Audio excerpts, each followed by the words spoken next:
नमस्कार दोस्तों, स्वागत है आपका आपके अपने चैनल महाविद्या एकेडमी में। हम यूपी ट्रिपल एससी मुख्य सेविका के लिए घटना चक्र की बुक को देख रहे थे, जिसमें हमने विवाह, परिवार, जाति, लैंगिक समानता, धर्म, ये वाला चैप्टर स्टार्ट किया था, जो कि आपके सिलेबस के अकॉर्डिंग आपका टॉपिक नंबर 2 है। इसमें हमने लास्ट वीडियो में आपका परिवार के परिवार की विशेषताएं और परिवार का उद्विकास पढ़ लिया था। आज हमें परिवार के प्रकार देखने हैं, ठीक है। क्या देखने हैं? परिवार के प्रकार। देखिए, परिवार के जो प्रकार होते हैं ना, उनको कई आधारों पर बताया जाता है। जैसे कभी कहीं कहीं पर आपको निवास के आधार पर परिवार के प्रकार बताए जाएंगे, कहीं आपको वंश क्रम के आधार पर परिवार के प्रकार बताए जाएंगे, प्रभुत्व के आधार पर परिवार के प्रकार होते हैं, विवाह के आधार पर परिवार के प्रकार होते हैं, ठीक है, और आकार के आधार पर परिवार के प्रकार होते हैं। तो जो परिवार के प्रकार हैं, इनका कोई एक मापदंड नहीं है कि इस आधार पर परिवार इतने ही प्रकार के होते हैं। इसके अलग अलग मापदंड हैं। निवास के आधार पर परिवार का प्रकार होता है, वंश के आधार पर परिवार का प्रकार होता है, प्रभुत्व के आधार पर परिवार का प्रकार होता है, विवाह के आधार पर परिवार का प्रकार होता है, और जैसे आकार के आधार पर परिवार का प्रकार होता है, ठीक है। तो आपसे जिस आधार पर परिवार का प्रकार पूछा जाएगा, आप उस आधार के हिसाब से अपना आंसर बताएंगे, ठीक है। देखिए, इसे परिवार के प्रकार देखने हैं, और परिवार के प्रकार में पहला जो हमें आधार दिया है, वो दिया है निवास के आधार पर परिवार के 4 प्रकार होते हैं। आपको क्या याद रखना है कि निवास के आधार पर परिवार कितने प्रकार के होते हैं? निवास के आधार पर परिवार 4 प्रकार के होते हैं। कौन कौन से? पहला देखिए, पहला है मातृ स्थानिक परिवार। निवास के आधार पर मातृ स्थानिक परिवार में विवाह के बाद पुरुष अपनी पत्नी के घर में निवास करता है, पर यह हमेशा के लिए नहीं होता। मातृ स्थानीय परिवार स्वाभाविक रूप से मातृ सत्तात्मक होता है, ठीक है। निवास के आधार पर जो 4 प्रकार होते हैं, उनमें पहला प्रकार कौन सा है? मातृ स्थानीय परिवार। दूसरा देखिए, दूसरा कौन सा है? दूसरा है पितृ स्थानीय परिवार। जब विवाह के बाद पत्नी अपने पति के घर निवास करती है, तो उसे पितृ स्थानीय परिवार कहा जाता है। जॉनसन के अनुसार यह कहना सरासर गलत है कि पितृ स्थानीय का सीधा अर्थ यह होता है कि विवाह के बाद पत्नी अपने पति के पुराने घर के आसपास या उसके समुदाय में एक नई सदस्य के रूप में निवास करती है। क्या है? पति के माता पिता के साथ उसका रहना आवश्यक नहीं है, क्योंकि नए परिवार के निवास की परंपरा पुरुष की ओर से निर्धारित होती है। इसलिए पितृ स्थानीय परिवार पितृ सत्तात्मक परिवार भी होता है, ठीक है। आगे है इसी में, मातृ स्थानीय और पितृस्थानीय परिवार की चर्चा सबसे पहले जॉर्ज पी मर्डॉक यानी कि जीपी मर्डॉक ने की थी। बहुत इंपॉर्टेंट लाइन है, ठीक है, याद रखिएगा। बहुत क्वेश्चंस बन चुके हैं इसके ऊपर। क्या आपसे पूछ लिया जाएगा, मातृ स्थानीय और पितृस्थानीय परिवार की चर्चा सबसे पहले किसने की थी? सर्वप्रथम किसने की थी? तो आपको याद रहना चाहिए, जीपी मर्डॉक ने। किसने की थी? जीपी मर्डॉक ने। आपसे ये अलग अलग भी पूछा सकता है कि मातृ स्थानिक परिवार की चर्चा सर्वप्रथम किसने की थी, पितृस्थानीय परिवार के बारे में सबसे पहले किसने बताया था? तो सबका आंसर क्या है? जीपी मर्डॉक है। ये आपसे अलग अलग भी पूछे जाते हैं, मातृ स्थानीय अलग, पितृस्थानीय अलग, और दोनों साथ में पूछे जाते हैं, लेकिन आंसर याद रखिएगा कि आंसर क्या है? जीपी मर्डॉक है, यानी कि जॉर्ज पी मर्डॉक। आगे देखिए, उन्होंने बताया कि कुछ जनजातियों के बीच पुरुषों को कुछ दिनों के लिए अपनी नई विवाहित पत्नी के घर काम करना पड़ता है। ऐसा इसलिए किया जाता है कि लड़की को अपने घर से दूर जाने पर उसके माता पिता को आर्थिक घाटा उठाना पड़ता है, ठीक है। उसकी भरपाई के लिए पुरुष को अपने ससुराल में कुछ दिनों के लिए काम करना पड़ता है। फिर पति अपनी पत्नी के साथ अपने समुदाय में निवास करने के लिए वापस आ जाता है। इस प्रथा को मर्डॉक ने मातृ पितृ स्थानीय पद्धति कहा है, ठीक है। ये जो पद्धति है कि भरपाई करने के लिए जो पुरुष है वो अपने ससुराल में रुकता है, इस प्रथा को क्या कहा है? इस प्रथा को मर्डॉक ने कहा है मातृ पितृ स्थानीय पद्धति, ठीक है। आगे देखिए, आगे जो निवास के आधार पर तीसरा प्रकार है। निवास के आधार पर पहला प्रकार कौन सा था परिवार का? पहला था मातृ स्थानीय परिवार, दूसरा था पितृ स्थानीय परिवार। निवास के आधार पर परिवार का जो तीसरा प्रकार है वो कौन सा है? नव स्थानीय परिवार। देखिए, इस प्रकार का परिवार आधुनिक समाज की देन है। ऐसे परिवारों में पति पत्नी स्वतंत्र रूप से अपने अपने माता पिता से अलग निवास स्थापित करते हैं। आज नगरों में ऐसे परिवार का काफी विस्तार हो रहा है। पाश्चात्य समाज की तो यह एक प्रमुख विशेषता ही है। ठीक है, कौन सा? नव स्थानीय परिवार, यानी कि शादी के बाद लड़का ना लड़का लड़की के घर रहता है, ना लड़की लड़के घर रहती, बल्कि दोनों एक नए स्थान पर रहते हैं। आगे देखिए, चौथा प्रकार है निवास के आधार पर मातुल स्थानीय परिवार। इस प्रथा के अंतर्गत विवाहित पुरुष अपनी पत्नी के साथ अपने मामा के घर या समुदाय में निवास करने लगता है, वह अपने माता पिता से दूर हो जाता है। अब देखिए, निवास के आधार पर परिवार के कितने प्रकार थे? 4 प्रकार। कौन कौन से?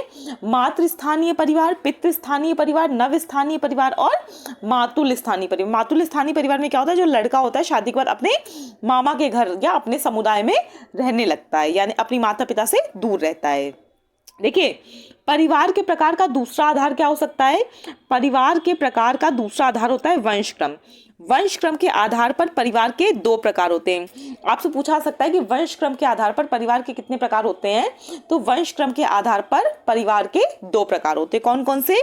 एक होता है मातृवंशी परिवार और एक होता है पितृवंशी परिवार। ठीक है, मातृवंशी परिवार, देखिए मातृवंशी परिवार वह है जहां वंशक्रम या नाम माता की ओर से चलता है। इसमें पिता की तरफ से वंशक्रम का निर्धारण नहीं होता है, बच्चों का वंश परिचय माता के वंश द्वारा दिया जाता है। ठीक है, वंशक्रम के आधार पर परिवार के 2 प्रकार होते हैं, मातृवंशी परिवार और पितृवंशी परिवार। ठीक है, मातृवंशी परिवार वो होता है जहां पर जो वंशक्रम का नाम है वो माता की तरफ से डिसाइड किया जाता है। पितृवंशी परिवार, देखिए पितृवंशी परिवार में क्या होता है? ऐसे परिवारों में वंश परंपरा का नियम यह होता है कि वंशक्रम या नाम पिता की ओर से चलता है। विवाह के बाद स्त्री अपने पति का उपनाम ग्रहण करती है और इस तरह उसकी संतति पिता के वंश नाम के अनुसार चलती है।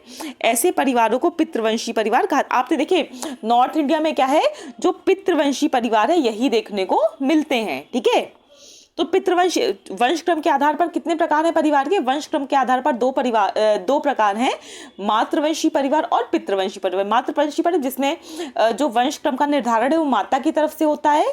ठीक है, और जो पितृवंशी परिवार है उसमें जो वंशक्रम का निर्धारण है वो पिता के वंश के साइड से होता है।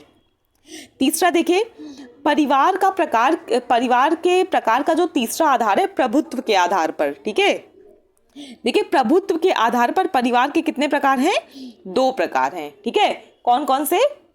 एक होता है आपका मातृसत्तात्मक परिवार और एक होता है आपका पितृसत्तात्मक परिवार। प्रभुत्व के आधार पर परिवार के कितने प्रकार हैं? प्रभुत्व के आधार पर परिवार के 2 प्रकार हैं। कौन कौन से? मातृसत्तात्मक परिवार और पितृसत्तात्मक परिवार। देखिए, मातृसत्तात्मक परिवार में क्या है? जब परिवार का सर्वोच्च या प्रमुख अधिकार माता या स्त्री केंद्रित होता है तब उस परिवार को मातृसत्तात्मक परिवार कहते हैं। ये तो देखिए आप नाम से भी बता देंगे। ठीक है, मातृसत्तात्मक यानी कि जिस परिवार में सत्ता माता के हाथों में है। ठीक है, ऐसे परिवार में नियंत्रण एवं निर्देश का अधिकार मुख्य रूप से माता या स्त्री में निहित होता है। परिवार में जो कार्य पुरुषोपयुक्त होता है उन्हें पूरा करने का दायित्व पुरुषों पर ही होता है। ठीक है, ऐसा नहीं है कि मातृसत्तात्मक परिवार तो सारा काम स्त्रियां ही करेंगी, जो काम पुरुषों के लिए उपयुक्त है वो पुरुष ही करेंगे।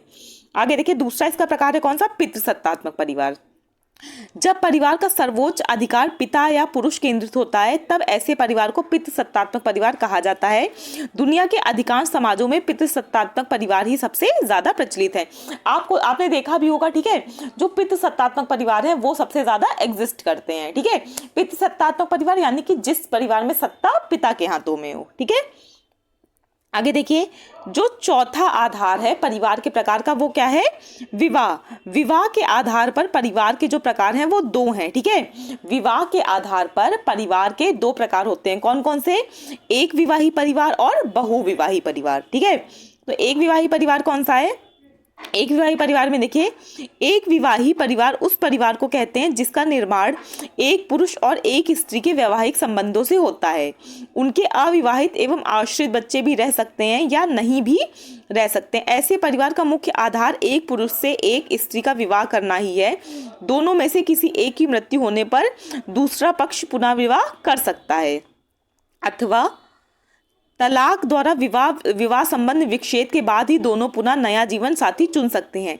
एक विवाही परिवार सबसे अधिक विकसित प्रकार अवश्य, पर ये सबसे अधिक प्रचलित प्रथा नहीं है। देखिए, आपने अपने नॉर्थ इंडिया में सबसे ज़्यादा एक विवाही परिवार देखे होंगे, लेकिन अगर पूरे भारत के परिप्रेक्ष्य में या पूरी दुनिया के परिप्रेक्ष्य में देखा जाए तो जो एक विवाही परिवार है ये सबसे ज़्यादा प्रचलित परिवार प्रथा नहीं है। ठीक है, ये चीज़ याद रखिएगा, ये आपको कंफ्यूज करने के लिए दे सकता है, क्योंकि अगर आप देखेंगे तो आप अपने आसपास के हिसाब से आइडिया लगाएंगे, लेकिन आपसे क्वेश्चन पूरे भारत के, पूरे भारतीय उपमहाद्वीप के संदर्भ में या पूरे विश्व के संदर्भ में पूछा जा सकता है। तो याद रखिएगा, जो एक विवाही परिवार है ये सबसे अधिक प्रचलित नहीं है। आगे देखिए, आगे है बहुविवाही परिवार। ठीक है, क्या है बहुविवाही परिवार? इस तरह के परिवारों में एक पुरुष को कई स्त्रियों या एक स्त्री को कई पतियों से संबंध होता है। इससे निम्नलिखित दो परिवारों में बांटा जा सकता है। देखिए, जो आपके बहुविवाही परिवार हैं ये भी दो प्रकार के होते हैं। ठीक है, कौन कौन से? एक होता है बहुपत्नी विवाही परिवार और एक होता है बहुपति विवाही परिवार। यानी कि एक परिवार वो होता है जिसमें एक पुरुष कई स्त्रियों से विवाह कर लेता है, उसको कहते हैं बहुपत्नी विवाही परिवार। और एक परिवार होता है जिसमें क्या, एक स्त्री कई सारे पुरुषों से विवाह कर लेती, उसमें होता है बहुपति विवाही परिवार। यानी कि जो बहुविवाही परिवार है ये इसमें भी दो हैं। ठीक है, एक जिसमें एक स्त्री कई पुरुषों से विवाह करेगी और एक जिसमें एक पुरुष कई स्त्रियों से विवाह करेगा। ठीक है, तो देखिए, आपके विवाह के आधार पर जो परिवार के प्रकार है, एक विवाही परिवार और बहुविवाही परिवार, इसमें भी जो बहुविवाही परिवार है इसके भी दो प्रकार हैं। ठीक है, तो देखिए, इसका पहला प्रकार देखिए, पहला प्रकार है बहुविवाही परिवार का बहुपत्नी विवाही परिवार। देखिए, बहुविवाह के अंतर्गत बहुपत्नी विवाह सबसे अधिक प्रचलित प्रथा है। जब एक पुरुष कई स्त्रियों से विवाह कर सभी को एक ही परिचारिक इकाई के रूप में रखता है, तब ऐसे परिवार को बहुपत्नी विवाही परिवार कहते हैं। ऐसे परिवारों में पति एक एवं पत्नियां एक से अधिक होती है। जैसे नाम से ही पता चल रहा है बहुपत्नी। ठीक है, एक से अधिक पत्नी। आगे देखिए, आगे है आमतौर पर पहली मुख्य पत्नी यानी जो प्राइमरी वाइफ है के रूप में जानी जाती है। सभी में उसका स्थान सर्वोपरि होता है। ऐसे परिवार में पारिवारिक अधिकार और सत्ता का केंद्र पुरुष के हाथ में रहता है एवं पत्नियों में अपेक्षाकृत कम हैसियत वाले अधिकार होते हैं। ठीक है, ये किस विवाह में है, ये किस परिवार के किस प्रकार में है? बहुपत्नी विवाही परिवार में। आगे देखिए, आगे है 1955 में हिंदू विवाह अधिनियम बनाकर हिंदुओं में एक विवाही परिवार प्रथा का प्रचलन अनिवार्य हो गया। मुस्लिम समाज में बहुपत्नी विवाह प्रणाली को धार्मिक एवं कानूनी रूप से स्वीकृति मिली हुई। देखिए, हिंदुओं में क्या हुआ, 1955 में एक हिंदू विवाह अधिनियम बनाया गया, जिसके अनुसार जो हिंदू हैं वो एक ही विवाह कर सकते हैं। ठीक है, एक ही विवाह कर सकते, चाहे वो स्त्री हो चाहे वो पुरुष हो, एक ही विवाह कर सकता है। वो एक से अधिक विवाह एक समय पे नहीं कर सकता। या तो उसका जो पार्टनर है वो एक्सपायर हो गया हो, उसकी डेथ हो गई हो, या तो डाइवोर्स हो गया हो, तभी वो दूसरा विवाह कर सकता है। ठीक है, लेकिन जो मुस्लिम समाज है उसमें अभी भी बहुपत्नी विवाह प्रणाली का उनके धर्म के हिसाब से, कानून के हिसाब से उनको स्वीकृति मिली हुई है। आगे देखिए, आगे जो आपका बहुविवाही परिवार है उसमें क्या है, उसमें दूसरा जो प्रकार है वो है बहुपति विवाही परिवार। बहुपत्नी विवाह की तुलना में यह बहुत ही कम प्रचलित वैवाहिक प्रथा है। ऐसे परिवारों में एक स्त्री के कई पति होते हैं। ये पति जब आपस में भाई भाई होते हैं तो ऐसे परिवार को भ्रातृ बहुपतिक परिवार कहते हैं। परंतु स्त्री के सभी पति अगर भाई भाई नहीं है, केवल रिश्तेदार हैं या उनके बीच कोई नातेदारी का संबंध नहीं है, तो ऐसे परिवार को अभ्रातृ बहुपतिक परिवार कहते हैं। देखिए, एक स्त्री ने जैसे कई पुरुषों से शादी की, अगर वो पुरुष आपस में भाई भाई हैं तो ऐसे परिवार को भ्रातृ बहुपतिक परिवार कहेंगे। और जो दूसरा परिवार है, एक स्त्री जिसने अलग अलग पुरुषों से विवाह किया है, उन पुरुषों का आपस में कोई संबंध नहीं है, तो ऐसे को क्या कहेंगे? अभ्रातृ बहुपतिक परिवार कहेंगे। ठीक है, किसमें? बहुपति विवाही परिवार में। देखिए, भारत की टोडा तथा मालाबार तट कहाँ है? केरल में। केरल की नायर जनजातियों में यह विवाह का प्रथा वर्तमान समय में आंशिक तौर पर प्रचलित है। आपसे क्वेश्चन पूछा सकता है, ये जो आपका बहुपति विवाही परिवार है, ये प्रथा आज भी कहाँ प्रचलित है? तो ये आज भी भारत की टोडा और केरल की नायर जनजातियों में यह प्रथा प्रचलित है। यह तिब्बत के गरीब लोगों के बीच भी देखने को मिलती है। ऐसे परिवार में स्त्री या माता की तरफ से ही वंश चलता है एवं माता के निवास स्थान में ही बच्चे का निवास होता है। ठीक है, आगे देखिए, आगे है आगे है आकार के आधार पर परिवार के दो प्रकार होते हैं। ठीक है, अब तक आपने किसके किसके आधार पर देखा? अब तक आपने सबसे पहले निवास के आधार पर परिवार के प्रकार देखे थे, फिर वंश क्रम के आधार पर परिवार के प्रकार देखे थे, फिर प्रभुत्व के आधार पर परिवार के प्रकार देखे थे, फिर विवाह के आधार पर परिवार के प्रकार देखे थे। अब ये कौन सा है? अब देखिए आकार के आधार पर परिवार के प्रकार है। ठीक है, तो आकार के आधार पर परिवार के कितने प्रकार है? आकार के आधार पर परिवार के दो प्रकार हो रहे हैं। ठीक है, याद रखिएगा, आकार के आधार पर कितने प्रकार के परिवार होते हैं? आकार के आधार पर दो प्रकार के परिवार होते हैं। ठीक है, कौन कौन से? एक होता है आपका मूल दाम्पत्य परिवार, ठीक है, और एक होता है आपका एक होगी आपकी न्यूक्लियर फैमिली और एक होगी आपका संयुक्त परिवार। ठीक है, कौन कौन सा होगा? एक होगा आपका न्यूक्लियर फैमिली यानी कि जहां पर पेरेंट्स और उनके बच्चे ही रहते हैं, और एक होता है आपका संयुक्त परिवार। देखिए इसमें है एक मूल या दाम्पत्य परिवार। मूल परिवार यानी कि न्यूक्लियर फैमिली की अवधारणा को सर्वप्रथम मर्डॉक ने प्रस्तुत किया था। इससे पहले आपने क्या देखा था? मातृ स्थानीय और पितृ स्थानीय परिवार की जो व्याख्या है वो सबसे पहले किसने की थी? मर्डॉक ने की थी, और मर्डॉक ने ही सबसे पहले मूल परिवार की भी अवधारणा को दिया था। बहुत इंपॉर्टेंट है, याद रखिएगा, नोट कर लीजिए। ठीक है, आपसे पूछा जा सकता है कि मूल परिवार की अवधारणा सर्वप्रथम किसने दी थी? तो ये दी थी जेपी मर्डॉक ने। देखिए आकार और संगठन की दृष्टि से मूल परिवार सबसे छोटा होता है। इनका संगठन पति पत्नी और उन पर आश्रित बच्चों के योग से निर्मित होता है। इन परिवारों के अंदर गहरी अंतःक्रिया होती, इसलिए विचारों, भावों तथा क्रियाओं का आदान प्रदान उन्हीं के बीच सीमित रहता है। किसमें? न्यूक्लियर फैमिली यानी कि मूल परिवार में।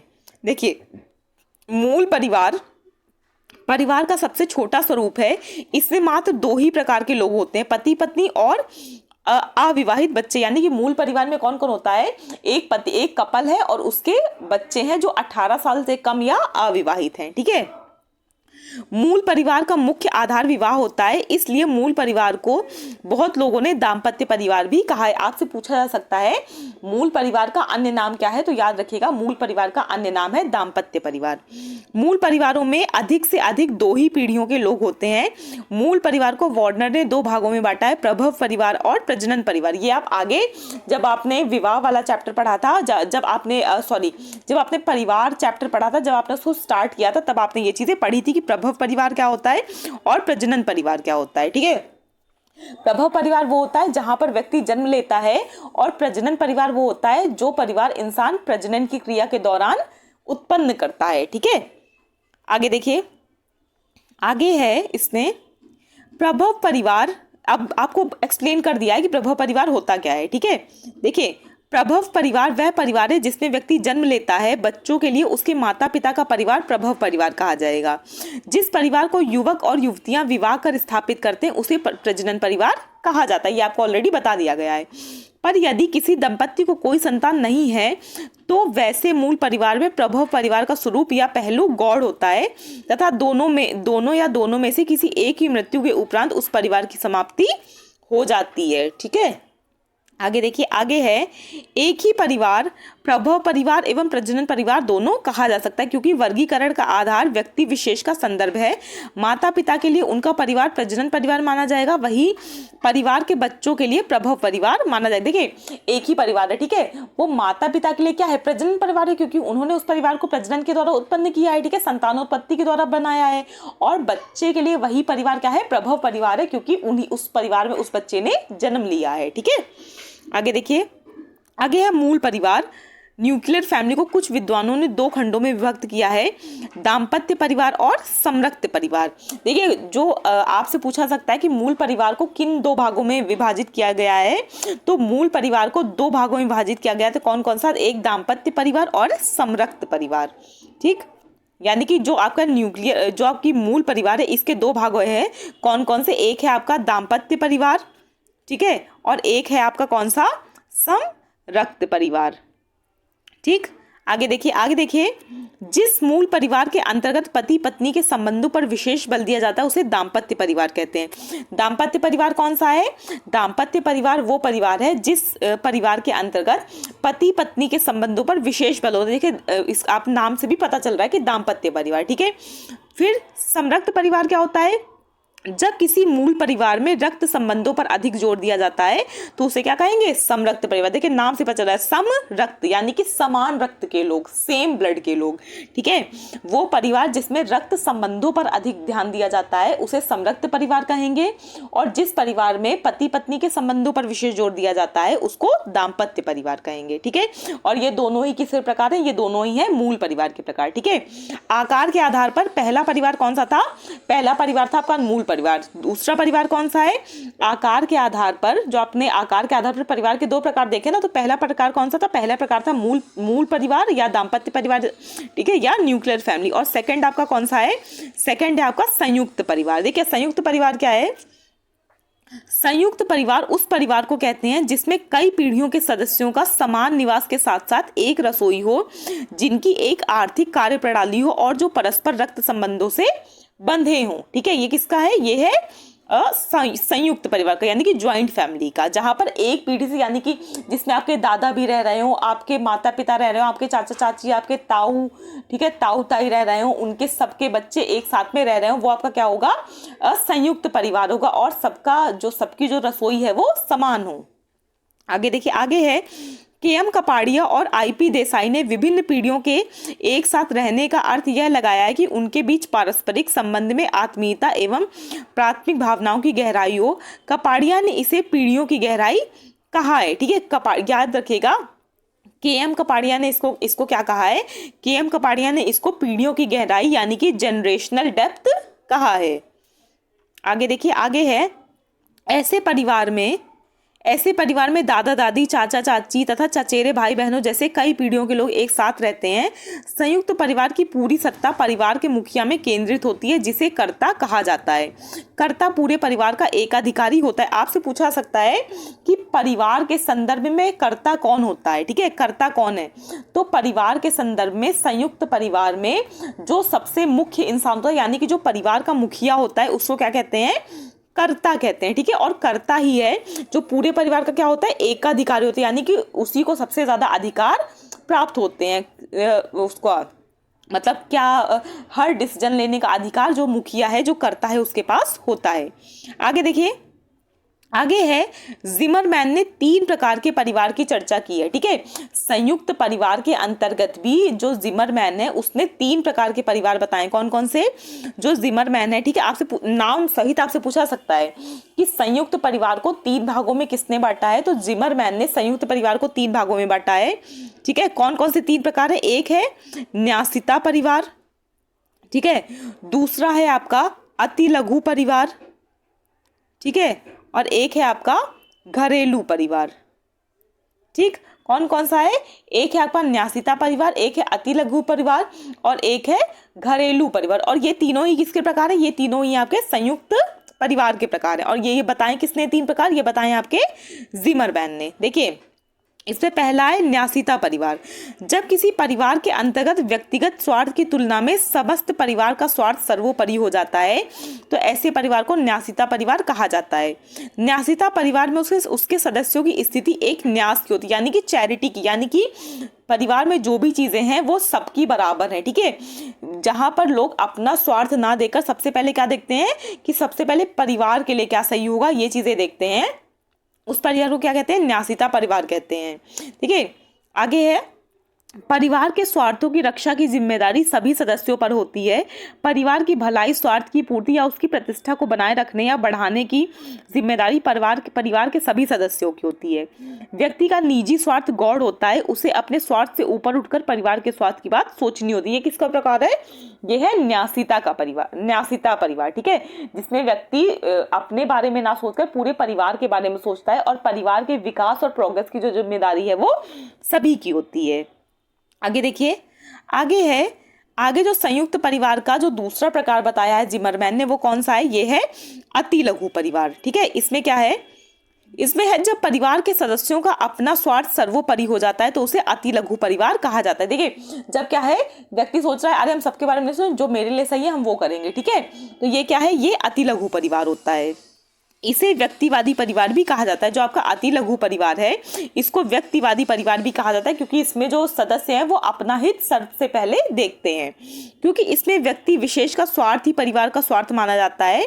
यह मूल परिवार का वह स्वरूप है जहां वैयक्तिक स्वार्थ अपनी चरम सीमा पर होता है और पारिवारिक स्वार्थ है वो बिल्कुल गौड़ हो जाता है। आगे देखिए, आगे है घरेलू परिवार। ठीक है, जिमरमैन ने जो तीसरा प्रकार बताया है वो बताया घरेलू परिवार। जिमरमैन के अनुसार यह अति लघु परिवार एवं न्यासिता परिवार के बीच की स्थिति है। जो आपका घरेलू परिवार है ये ना पूरी तरह से न्यासिता परिवार है जिसमें लोग क्या देख रहे हैं, सबसे पहले परिवार का वो देखने कि भैया परिवार है तो हम है, और ना ही ये अति लघु परिवार है कि लोग ज्यादा दूसरे हैं भाड़ में, हम पहले अपना स्वार्थ देखेंगे। ये क्या है, ये इन दोनों के क्या है, बीच का है। ठीक है, घरेलू परिवार। इसमें देखिए क्या है, जिमरमैन के अनुसार यह अति लघु परिवार एवं न्यासिता परिवार के बीच की स्थिति है। कुछ ऐसे भी परिवार होते हैं जहां व्यक्ति के स्वार्थ और एवं परिवार के स्वार्थ में एक समझौते की स्थिति होती है। वैसे परिवार के अंतर्गत व्यक्ति एवं परिवार के हितों की रक्षा एवं पूर्ति की भरसक कोशिश की जाती है। यह दोनों प्रकार के परिवारों के बीच की संक्रांति, ट्रांजिशन की स्थिति है। आपसे क्वेश्चन पूछा जा सकता है कि न्यासिता परिवार और अति लघु परिवार के बीच की कड़ी कौन सी है, तो आपको क्या पता होना चाहिए, कौन सी है, घरेलू परिवार। या आपसे क्वेश्चन उल्टा करके भी पूछ सकते हैं, जो आपका घरेलू परिवार है ये किन दो प्रकार के परिवारों के बीच की कड़ी है, तो ये आपका न्यासिता परिवार और अति लघु परिवार के बीच की कड़ी है। कौन सा, घरेलू परिवार। आगे देखिए, आगे है घरेलू परिवार के अंतर्गत अति लघु परिवार एवं न्यासिता परिवार दोनों के तत्व पाए जाते हैं। ऐसे परिवारों के अंतर्गत माता पिता बच्चों के विवाह के बाद भी उनसे संबंध बनाए रखते हैं। जरूरत पड़ने पर बच्चे एवं माता पिता पारिवारिक समस्याओं पर मिलजुल कर विचार विमर्श करते हैं। संयुक्त निर्णय लेने की कोशिश भी की जाती है, जबकि अति लघु परिवार में माता पिता अपने बच्चों के शादी के बाद बिल्कुल दूर हो जाते हैं। ठीक है, क्या है देखिए, इसमें ये बताया है आपने, सॉरी ये मैंने संयुक्त परिवार में कंक्लूड कर दिया, ये जिमरमैन ने अलग से अपनी व्याख्या दी है। ठीक है, ये जिमरमैन की अलग व्याख्या है। जिमरमैन ने जो 3 परिवार बताए, न्यासिता परिवार, अति लघु परिवार और घरेलू परिवार, ये उनका अलग कॉन्सेप्ट है, इसका संयुक्त परिवार से कोई लेना देना नहीं है। ठीक है, आगे देखिए, हाँ तो क्या है, मतलब एक घरेलू परिवार वो है जो जिसमें न्यासिता परिवार और अति लघु परिवार दोनों के गुण पाए जाते हैं। इसमें दोनों में यानी कि परिवार का, इसमें ये देखा जाता है कि परिवार का भी हित हो और व्यक्ति का पर्सनल भी हित हो। ठीक है, तो ऐसे परिवार को कहते हैं घरेलू परिवार। ठीक है, आगे देखिए, आगे है मर्डॉक ने परिवार को 2 भागों में विभाजित किया है। आपसे पूछा जा सकता है कि मर्डॉक ने परिवार को कितने भागों में विभाजित किया है, तो मर्डॉक ने परिवार को 2 भागों में विभाजित किया। एक कौन कौन सा, एक स्वतंत्र मूल परिवार और एक है मिश्रित परिवार। कौन कौन सा, मर्डॉक ने परिवार को किन 2 भागों में विभाजित किया है, तो मर्डॉक ने परिवार को 2 भागों में विभाजित किया है। कौन कौन सा, स्वतंत्र मूल परिवार और मिश्रित परिवार। आगे देखिए, आगे है मतलब स्वतंत्र मूल परिवार क्या है, देखिए इसे उन्होंने 2 भागों में बांट रखा है। एक तो वहाँ जहाँ एकाकी विवाह का प्रचलन है और दूसरा वह जहाँ बहुपत्नी विवाह का प्रचलन है। मर्डॉक ने परिवार के 2 भाग बताए हैं, 2 प्रकार बताए हैं, स्वतंत्र मूल परिवार और मिश्रित परिवार। अब देखिए, जो स्वतंत्र मूल परिवार है इसको भी जो मर्डॉक है उन्होंने 2 प्रकार में बांटा है। कौन कौन सा, एक वो परिवार जहाँ पर एकाकी विवाह होता है, यानी कि जहाँ पर एक इंसान का एक ही इंसान से विवाह होता है, और दूसरा बहुपत्नी विवाह, यानी कि जहाँ पर एक पुरुष कई से शादी कर सकता है। ठीक है, तो 2 प्रकार के विवाह मर्डॉक ने स्वतंत्र मूल परिवार के अंतर्गत 2 प्रकार जो हैं वो बताए हैं। दूसरा देखिए, दूसरा जो प्रकार मर्डॉक ने बताया है, पहला कौन सा था, पहला बताया था स्वतंत्र मूल परिवार, और दूसरा परिवार कौन सा है, दूसरा बताया है मिश्रित परिवार। देखिए इसे मर्डॉक ने 3 भागों में विभाजित किया है। जो मर्डॉक है उन्होंने जो परिवार का पहला प्रकार बताया स्वतंत्र मूल परिवार, उसको 2 भागों में विभाजित किया है। किसके आधार पर, एक एकाकी विवाह और विवाह के आधार पर, बहुपत्नी विवाह के आधार पर इसको 2 भागों में विभाजित किया है। और जो मिश्रित परिवार है इसको मर्डॉक ने 3 भागों में विभाजित किया। 3 परिवार कौन कौन से हैं, विस्तृत एकाकी विवाह परिवार, स्वतंत्र बहुविवाही परिवार एवं विस्तृत बहुविवाही परिवार। ठीक है, मिश्रित परिवार को मर्डॉक ने 3 भागों में विभाजित किया है। एक पहला कौन सा है, पहला है विस्तृत एकाकी विवाह परिवार, दूसरा है स्वतंत्र बहुविवाही परिवार और तीसरा है विस्तृत बहुविवाही परिवार। आगे देखिए, विस्तृत परिवार क्या है, विस्तृत परिवार है ऐसा परिवार जिसमें 3 पीढ़ी को लोग एक साथ रहते हैं, जैसे दादा दादी, माता पिता एवं अविवाहित बच्चे। एक विस्तृत परिवार में उसके सदस्यों के बीच रक्त के संबंध का वैवाहिक संबंध के ऊपर प्रधानता होती है, जबकि दूसरी तरफ मूल परिवार के अंतर्गत वैवाहिक संबंधों की प्रधानता होती है। ठीक है, क्या बताया है इसमें? बताया है विस्तृत परिवार में सदस्यों के बीच रक्त के संबंध की ज्यादा प्रधानता होती है, जबकि जो आपका मूल परिवार है उसमें वैवाहिक संबंधों की प्रधानता होती है।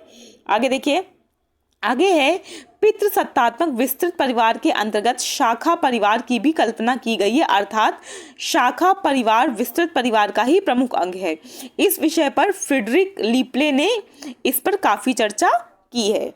आगे देखिए, आगे आपका विस्तृत परिवार में कम से कम 2 मूल परिवार के लोग अवश्य होते हैं, जबकि शाखा परिवार के अंतर्गत एक मूल परिवार के साथ कई सगे संबंधी होते हैं। लीप्ले ने इस अवधारणा की चर्चा इस संदर्भ में की थी कि कुछ समाजों में संपत्ति का हस्तांतरण सीधे पिता से पुत्र को नहीं होता, बल्कि वह अपने जीवन काल में किसी सगे संबंधी को अपना उत्तराधिकारी मान लेता है। ठीक है, लीप्ले ने क्या बताया है कि जरूरी नहीं है कि जो संपत्ति का जो हस्तांतरण है वो पिता से पुत्र की ओर ही हो। पिता अपने जीते जी अपना उत्तराधिकारी है वो अपने किसी भी परिवार के सदस्य को या अपने किसी भी सगे संबंधी को बना सकता है। ठीक है, यहाँ पर देखिए, यहाँ से आपका जो परिवार वाला टॉपिक था, ठीक है, वो पूरी तरह से कंप्लीट हो गया, जिसमें आपने सबसे पहले परिवार की परिभाषाएं देखी थी। ठीक है, कुछ विद्वानों ने, कुछ समाजशास्त्रियों ने परिवार को कैसे परिभाषित किया, आपने ये देखा था।